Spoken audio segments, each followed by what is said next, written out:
You're listening to episode 13 of the Fearless English podcast. Welcome to the Fearless English podcast, where it's all about helping you confidently communicate with anyone without compromising who you are. Let's get started, Fearless Learner. Hello, Martin. Hello, Halima. Thank you so much for coming to the podcast. I'm super excited to talk to you today about school. Thanks for having me on. I'm super excited to talk about it. It's one of my favourite subjects, actually. When you sent me the email saying we're going to talk about school, I thought, fantastic. Yeah, I've been meaning to have someone to talk to me about school, like that's experienced school in the UK, especially because like my experience is just a whole story of its own. But I would love to kind of compare my experience with yours today. Okay, let's do it. Okay, so first of all, where did you go to school? So I actually went to school in Chelmsford, Essex, which is where I'm from, which is about 30 minutes outside London. And I actually went to a Catholic school, primary school and secondary school, because my grandparents were Italian and I think quite keen for me to do this. And I never really thought anything of that. It was only when I got a bit older I realised it was a bit strange. And all the other schools used to kind of make fun out of us because we went to a Catholic school. But for me, it was just normal, obviously. Was it like a boys' school only? No, it wasn't, because I think, there are other schools like this. Someone, for example, I met at university went to a Catholic school and she told me it was a all-girls school. But no, ours a mixed school, yeah. Okay, that's interesting. I went to school in London at a place called Hendon, and it was, mixed. It wasn't, a one-sided, I guess, like it was like a female-only or male-only school. Yeah, because, that is quite common in England, and especially in England, what are known as the grammar schools, which to go to these schools, you have to pass a specific exam when you're 11, I think.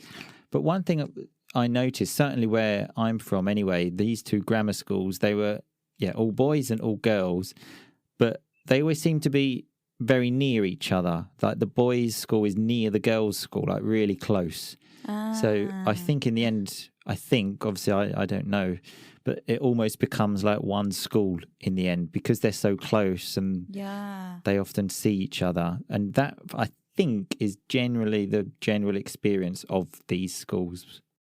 I see. I mean, I'm like guessing that during lunchtime, everybody's meeting everybody. So it's like, there's not really, It's just lessons, I believe, that are like just all boys, all girls, I see. Like, do they share the same playground? I'm not 100% sure about that. I don't know. I'm like I say, I'm just imagining these things because I didn't go to one of them schools. Did you have to wear a uniform? Yes, absolutely, which is obviously quite common in the UK. So again, where I grew up, all of the schools had uniform. It was just totally normal. In fact, when I came to Italy and I found out they don't wear uniform, for me it was really strange. I was like, well... When I found out that other schools in other countries don't wear uniforms, I was a little bit surprised as well, because my school, we had to wear a blazer, a tie, we had a badge. So that was just normal. What are your thoughts around school uniforms? It's a tough one, really, because my initial impression when I found out, for example, here in Italy, they don't wear uniforms, I thought, that would have been terrible because... like every day you've almost got pressure of something, I think, especially in those teenage years where, people like kind of judge each other on like clothes and lots of these stupid things that happen. I kind of thought, well, I'm happy I didn't have any of that because, it's just like you said, shirt, blazer, tie, like same thing every day. So there's that part. But then at the same time, I kind of think, is it kind of like sort of like repressive of like... stopping creativity? I'm not sure. So because I grew up in that system, for me a uniform is better, but I don't know if that is the best solution.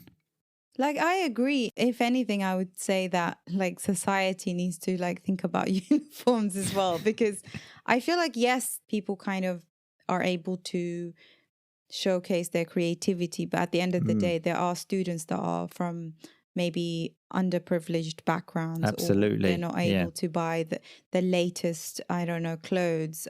And then what I've seen from the US is like, from seeing it in the movies, maybe this is not, this is my imagination. Mm, Like, I can just imagine the most popular children have like wearing designer or the most expensive clothes, and not ever feeling like you could like ever get to that point where you can wear those kind of clothes. And it just sets up really high expectations for children. And I feel like the focus should be in school and not what they're wearing. Do you agree? absolutely. I'm 100% with you there in literally everything you said.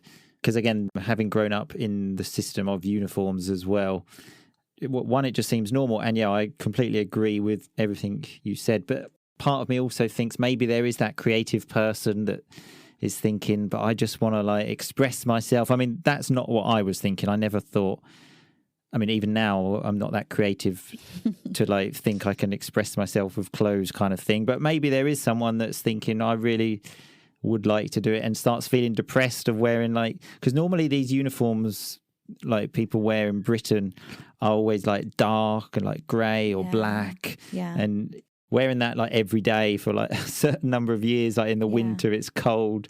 And in the summer, it's too hot because you have to wear the blazer. Exactly. Yeah. Yeah.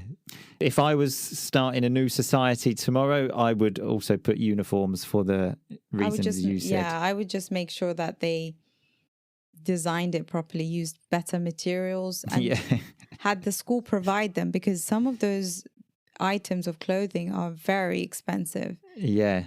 Just to buy a blazer, like it cost, I don't remember back in the day, but these days it like my sister has to buy a uniform, and I'm like, why is this so expensive? Like, Yeah. yeah. I remember they were sort of quite expensive, like you said, back in the day. But I mean, obviously, my parents were taking care of that. And I haven't really had any, I'm not really so in touch with the schools now, because like I haven't even got friends that have got brothers or sisters, for example. So I've got no idea how much they cost now. But yeah, with just rising costs in general, I'd imagine they are quite expensive. But I mean, you still have to buy them. Maybe you'd have to buy a few jumpers, a few shirts, and that's it. Whereas like if you didn't have them, you just have to buy a whole wardrobe of clothes, Exactly. right, and keep up. Yeah, so let's move on to the actual school. I wanted to talk to you about some of your favorite subjects. Like, what were your favorite subjects in school? The classic kind of boy subjects of like PE. So because you got like time to like run around and like release some of your energy, and also, you know, as a young boy, I enjoyed getting dirty and muddy and stuff like this. So I always enjoyed that. And maths actually is a subject. I don't know what it is, but I think I remember hearing that boys generally prefer maths, and I think girls are generally better at things like English, like literature and stuff like this. Those were definitely my favourite subjects, really. I can't really think of any other subjects I really thought this is great. Even maths, really. I liked maths because I was quite good at maths, but I don't remember arriving at maths lessons thinking, I can't wait for this. This is going to be amazing. It's something that you like compared to your other subjects. Yeah. Was your favorite? Okay. Which I sort of regret now as well, because so in schools, I'd imagine probably the same in your school. I think it's the same throughout the UK, that when you're 14, you have to make some choices and you kind of drop some subjects. And then when you're 16, you then have to like drop some more subjects. And I really regret those choices that I made, because you're still so young, really. Yeah. So again, I don't know if that's a great thing to do, because, so for example, in Italy, you don't have that opportunity. You have to do all of the subjects until you're 18. Okay. Which I think maybe is a better idea, because between 14 and 18, a lot can change. Yeah, definitely. That's something I was thinking about as well. I was like, I feel like at that time, at that age, the best thing to do is allow the children at school to experiment Exactly. in every area. But I think they do it only for a very small period of time and they just jump to, let's pick your subject. I think you get to experiment with different topics, subjects from the age of year 7 until year 9. Exactly right. Yeah, and then year 10 is when you start the subjects you've chosen. So yeah, like you're making those choices at 14, which is very young, even though when you are 14 you think you've mastered life. You soon realize that wasn't the case when you look back. Yeah, 1,000,000%. I had been in the country then for 4 years. So you can imagine, like, even then, like, I was like, oh my God, I have no idea, because literally there was no one that had gone through school to tell me, hey, this subject is you should pick this subject. Or I just went with, I thought, okay, I'm just going to do these topics because this is what I like doing. Yeah, that was pretty much the same as me as well. But then that also changed. Things that I like doing changed.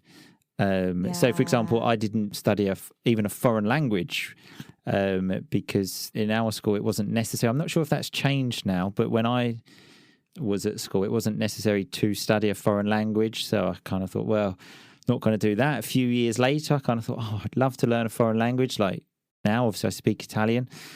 So I didn't study a foreign language. And now, as an English teacher, obviously, I love English now. But at the time, I didn't really like it at all. So I dropped that, as we say, when you drop a subject. Wow. So, yeah. So it's actually, no, that, in fact, no, English was compulsory until 16. I didn't do it for A levels from 16 to 18. Yeah. You didn't select it after GCSE. Yeah, that's what exactly. You mean. Yeah. Okay. Yeah. So, like, I had like a different relationship with my subjects. I absolutely detested maths. I was not very good at maths, and I just didn't like it. And part of the reason is because we just had terrible teachers at the time, and they just didn't make the subject appealing at all. My favorite subject, like you, was PE. Like, one of the things, I was really good at running. And like I was like discovered like accidentally. So I was like in school, we had a race, and I think I was just sitting and they were like, oh, you need to just substitute for this person while they come back from the bathroom, because they were doing tryouts for athletics, like when they do Sports World or they compete or whatever. Sports Day. Yeah. Why did I say Sports World? Maybe it was called Sports World in your school. No, it was not. Definitely Sports Day, yeah. So they were like, okay, yeah, run. And I was like, okay. And they just saw me like beat the fastest girl there. Wow. And it was like, oh, okay, so you're going in to run for all the sport running events. So that's when I discovered, okay, I'm really good at running. I'm good at like sports. So that's one of the subjects I chose for PE. Right, okay. Yeah. And the other subject I really enjoyed was textiles. Okay, although right. I didn't really enjoy the part of actually making the clothes. Mm-hmm. The parts that I really enjoyed was creating. So anything to do with design was my thing. Like, I loved that so much. Yeah. But I ended up not doing it. I actually wanted to do fashion design in university, but I ended up doing computer science instead, because my mum was like, that's where the money's right. Okay. So yeah. So then, it's important, I think, for those of you listening anyway, that you really have to learn about what your children enjoy and are good at. Absolutely. Because like just forcing someone to kind of do a certain subject, at the end of the day, I ended up, not doing anything related to computer science and just focusing on the things that I am good at, that I enjoy. So yeah, 100%. So the choices I made for A levels. So I remember, for example, I chose like economics, which I even then studied at university. And again, it wasn't, I enjoyed it so much. I must admit, I didn't get any pressure from like anyone telling me about what to study. Also because I was the first person in my family to go to university, so no one gave me any advice about what to do We have that or in common. what not to do. But I chose it thinking, if I graduate in economics, I can work in a bank and I can earn lots of money. Instead of actually thinking, do I enjoy this? And then I did graduate in economics, and then I did work in a bank, and then quickly realized I absolutely hated it. So yes, I completely agree with you in trying to encourage, well, parents and children to follow what they enjoy, because that's, I always think, the most important thing. Because if you think as well, so you're going to be working for like, I don't know, 40 years. And if you're doing something you hate for that long, like for example, when I worked at a bank, like the thought of doing that, like for my whole life, was like the scariest thing in the world. And I think lots of people do end up staying in those kind of jobs because, so I luckily decided to change before, for example, I had a family and stuff. But for example, if you've got a family to support and stuff, it's a lot more difficult to change job. So yeah, I completely agree. So, well, one, like we said before, getting young people to experiment, do different things. Like you gave the example of running. You didn't know you were good at running, and then you did that, and then you found out you were good at that. So yeah, to get people to do many things, like make lots of mistakes early on in life, find what you're good at, and then do that a lot.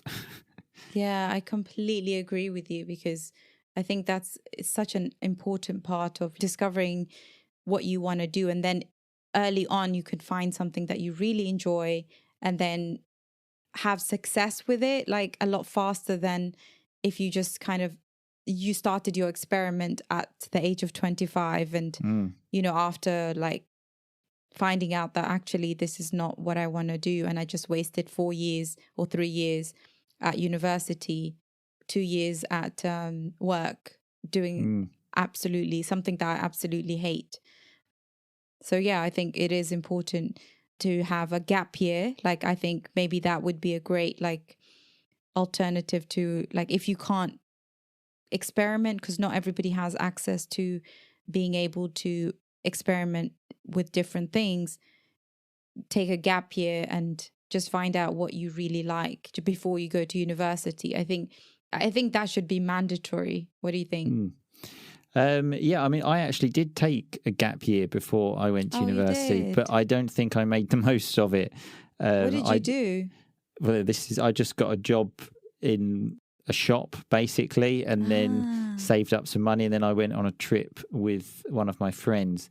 But yeah, so taking the gap year, I do think is a good idea, but to try and use it more productively than I did, because yeah, I mean, I just got a job there, and then I was happy there, and I thought, oh, this is all right, and then stayed there instead of actually trying to like push myself to do more things. But I think as well these days, probably sound quite old saying this, but younger people have like more access to like online stuff, even like YouTube and stuff. So that's another way for them to find like maybe their passion of things that they enjoy. Because I mean, I finished school like nearly 20 years ago.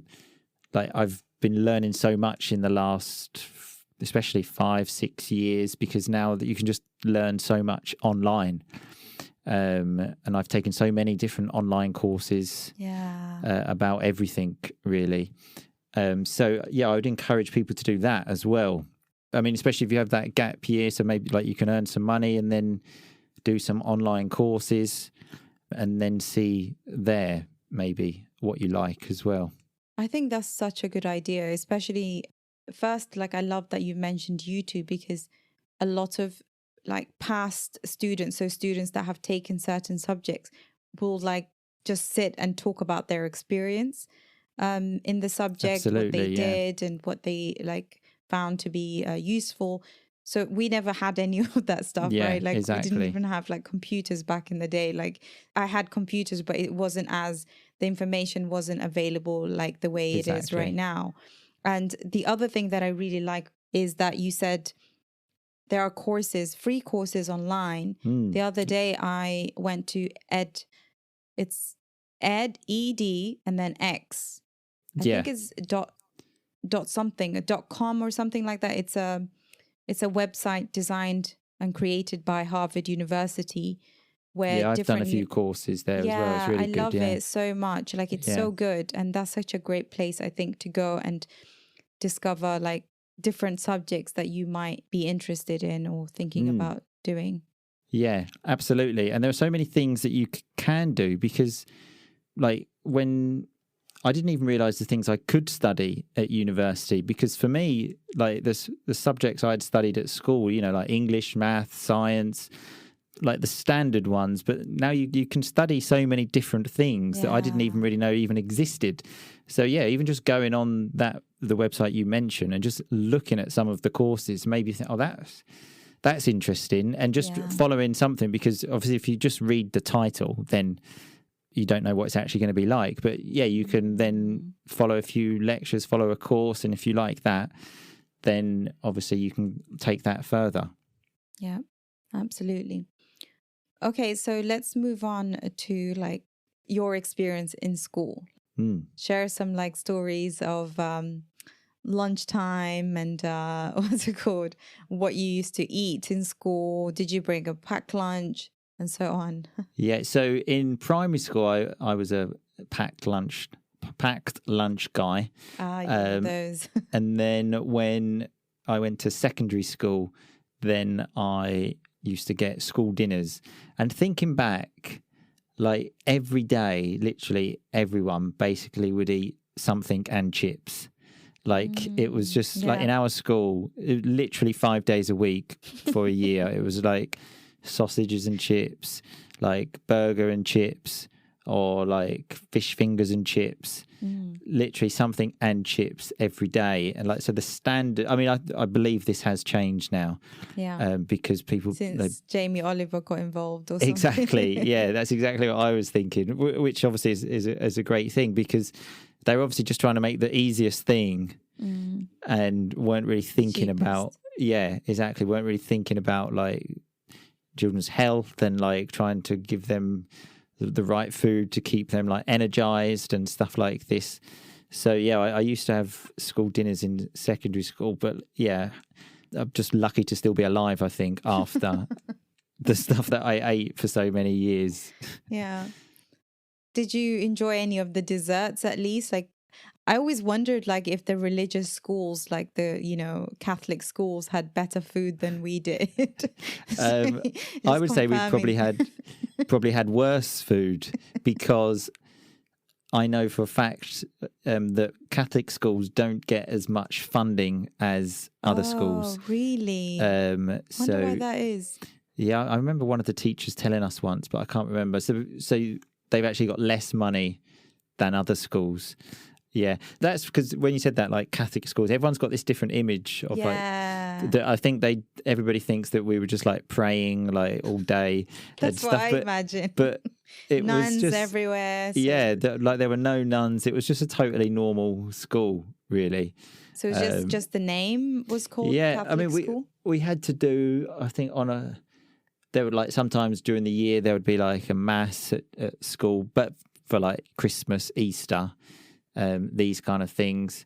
And for example, one probably difference with other schools is that it was compulsory to study religious education, for example, RE as it was known. And the other rubbish thing about that is that you only study the Catholic religion, so you can't all religions exactly, in my school, which would have been much better. But that really is the only difference. Otherwise, it's a normal school. Yeah. I imagine that there's nothing else. I mean, it's kind of a bit mind blown because I just imagine so many different things. But the only thing different is RE, which...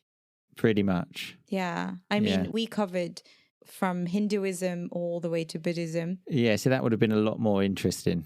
Yeah. Yeah. So I didn't know much about other religions, if I'm honest, like back in the day, obviously Islam only. So that was like my very first kind of way to understand other religions and know that they actually existed. Exactly. And that's, I think, is a very important thing. which we didn't have that opportunity because it was just stuff about like the Bible, like Jesus and all the rest, like the Catholic stuff. So we didn't get any of that. So that was a bad thing about the school. But like I said, we didn't have any choice in that. It was compulsory. How about languages? Yeah, so I studied French in year 7, 8 and 9. And I remember that I'd studied French in primary school. And the first 2 years of secondary school were exactly the same as the last 2 years of primary school. So I was really good at French. And then we got to the third year and that was like new stuff and I was terrible. And then that's when I dropped languages, which again was a big regret. Although I must admit the way languages were taught in school, I mean, here in Italy, everyone always says English is taught in a really bad way at school, but I don't think they realise how bad foreign languages were taught in England. Like, can we talk about that? Because honestly, like I still remember how terrible it was. Like I chose German as my for GCSE, but I did French for like a good 3 years. But I just remember the teachers just being absolutely terrible at like teaching these languages compared to like how I know how to teach languages now. You're like, no, it's not. I don't really remember much of the lesson at all being taught in French. I don't remember any French basically being used. I just remember like it would be like English like 95% of the time, and then like a few words in French. But so that was the main thing, and no one ever like spoke French. We never had like we literally just never spoke at all. There was no conversation classes. I don't remember that. I do remember having a pen pal in Germany where we wrote to them like in but there was no speaking. It was like there was a lot of writing, which I got really good at writing in German. But when it came to speaking, it's like very basic, like ich heiße, like it was just like very, very limited. How my name is, this is how old I am. Like these are the subjects I'm taking. And I'm like, why is this even helping me right now? Like it doesn't help. But yeah, I mean, I went to a language school, which meant like we had to take so many different languages. Oh, right. Interesting. Yeah, I took Arabic for my GCSE, German. We did Japanese as one of the languages that. Yeah, so they were really serious about languages in my school, which was a good thing, I thought. Yeah. Yeah. Wow, that's interesting. Yeah, because there are also near where I'm from, there was a language school as well. But I don't know how the languages were taught there. But yeah, certainly in my school, it was done in a very, very bad way. And so, yeah, when people talk about how bad the English teaching is here, I always think, well, I think you need to see how bad foreign languages are taught in the UK. And I also think that people often blame like British people for not wanting to learn languages. And there is a lot of that. For example, I know lots of people that have lived here for many years and they don't speak any Italian. So I still think that's true. But I also think it's also like the system, because no one makes you feel like it's important. In fact, almost quite the opposite. So that's why, for example, I dropped foreign languages, because I was obviously very young and no one made me think it was important. So I was like, okay, well, I'm not going to study this. Whilst, for example, here in Italy, like studying English now, maybe it was different years ago, but everyone makes you understand like this is important. Like you need this if you want to like work abroad or even just communicate with other people, because there's only one country that speaks Italian. And so that's why, I mean, still, I not in comparison to like maybe countries in the north of Europe, but people still leave school with like some English at least. I mean, at different levels. Some people leave school with really good English, some people less. But to have a very basic conversation, most people can do that. I feel like, yeah, exactly. If you were to speak to them in English, they could hold a conversation. Yeah. But that never happened. No, absolutely. We could only talk about ourselves, and then as soon as they ask me a question, it's like, okay, I wasn't taught that. That didn't happen. So exactly. Yeah, I completely like agree with you in terms of like it wasn't functional. We were not taught languages for it to be something like, oh, I could go and now use that language, communicate with someone, and actually have some sort of communication going. Yeah, no, definitely not. Absolutely not at all. Literally, like you said, not even hold a basic conversation. Basically, just to go, like you said, to Germany and tell someone how old you are. It's like as far as it got, really. Yeah. So, I want to ask you one more thing about school. What kind of student were you?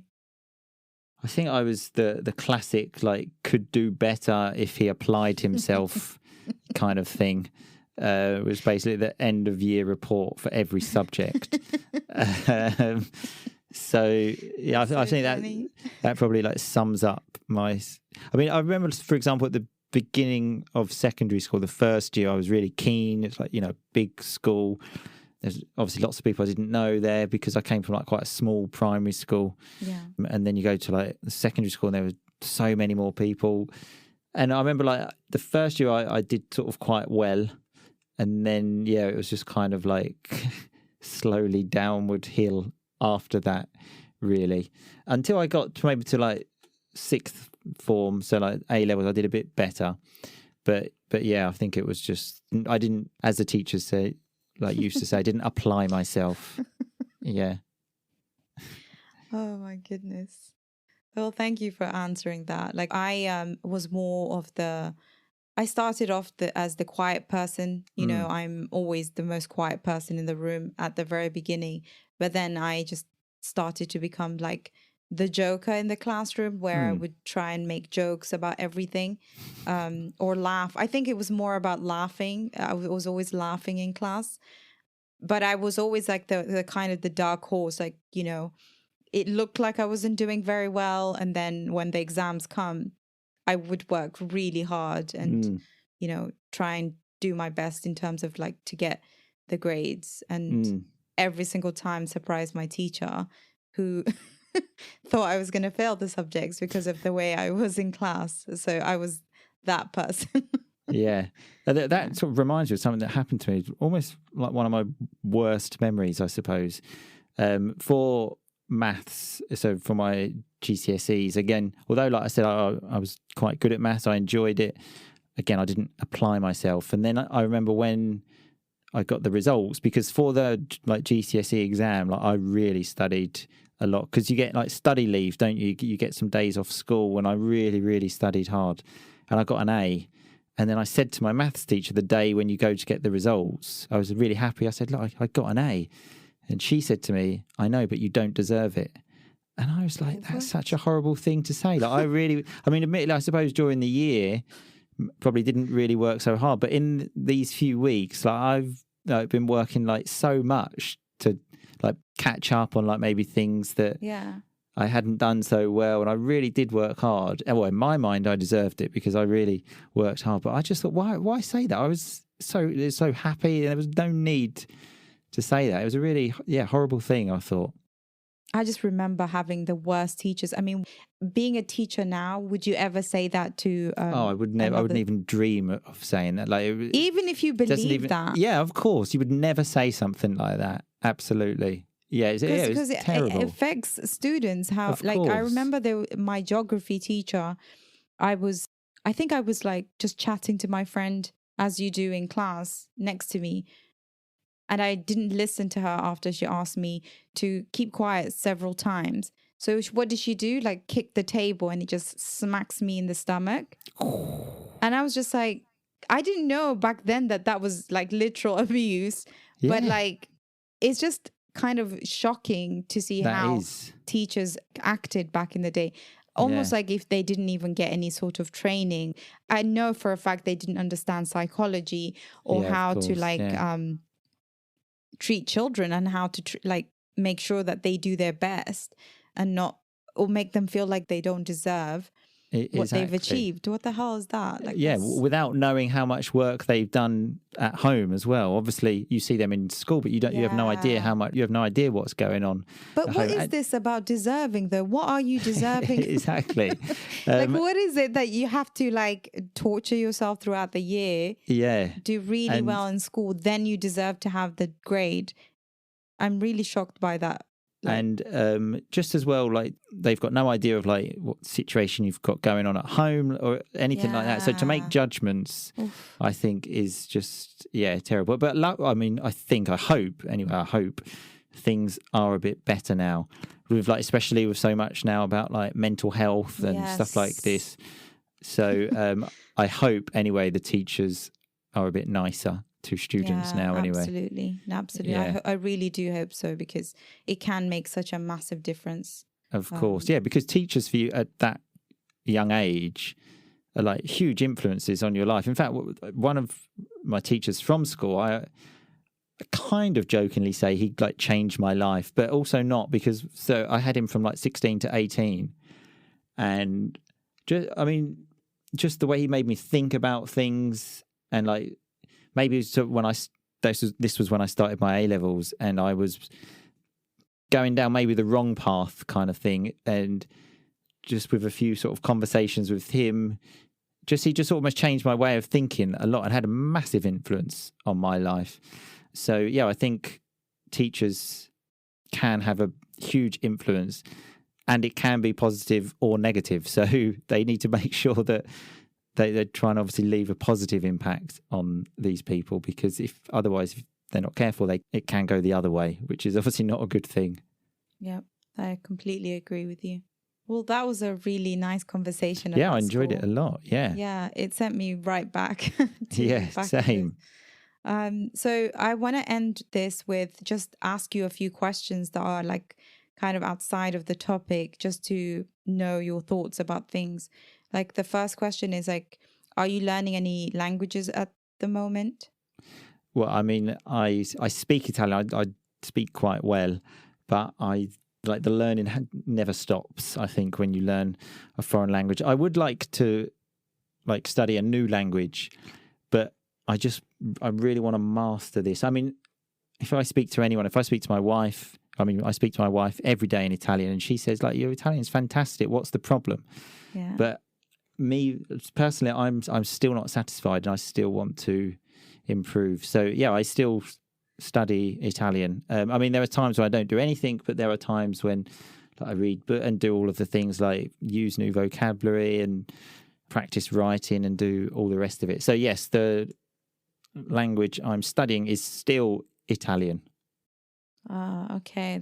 I love that, because it just shows how much you love the language and how deep you want to go into studying it, and really being able to get every joke and understand every nuance of the exactly language. That. And especially now, because I have a young daughter who I imagine hopefully will grow up bilingual, because I speak to her in English and my wife speaks to her in Italian. And I don't want her laughing at my mistakes in Italian when she hears me speaking Italian. So that's like some more motivation I have to like really perfect the language. I love that. Like, we spoke like 2 years ago or 3, I think now. And you didn't have a daughter like the last time we spoke, which is crazy to me to hear you talk about your daughter now. Yeah. Congratulations. Thanks. It's crazy for me still as well. Yeah. So I wanted to ask you like about the term like fearless English learner. So I use it a lot. And so I always ask the people I invite on my podcast for the very first time what they think an English learner, like what would they define a fearless English learner? So are you talking to just by that definition of fearless learner? I mean, I personally think the most important thing in language is your confidence about how much like you're willing to speak, willing to make mistakes, and just having to accept that's part of the process, really. And I think the sooner people realize that, the like more improvement they can make in much faster. So if I think of a fearless English learner, that's what I think of, someone that isn't afraid to like try out new vocabulary, and when it happens, because it will happen, you make a mistake, but to like see the funny side, to learn from the mistake. I mean, I'm sure everyone's got these stories, but I've got stories as well. I've said stupid things that I didn't intend to say.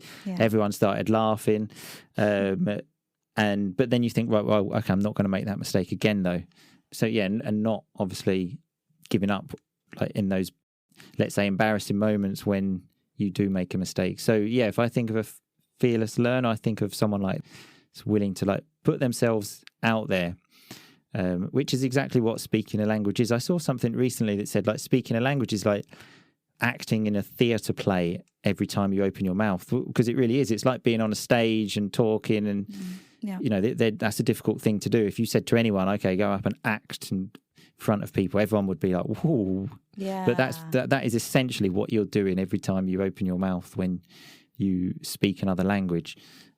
So that's how I feel in any language. Yeah. I feel like I'm acting in any language that I speak, because people do constantly judge what comes out of your mouth. So of course, it is a lot of pressure. But thank you so much for that. Like, that's really insightful.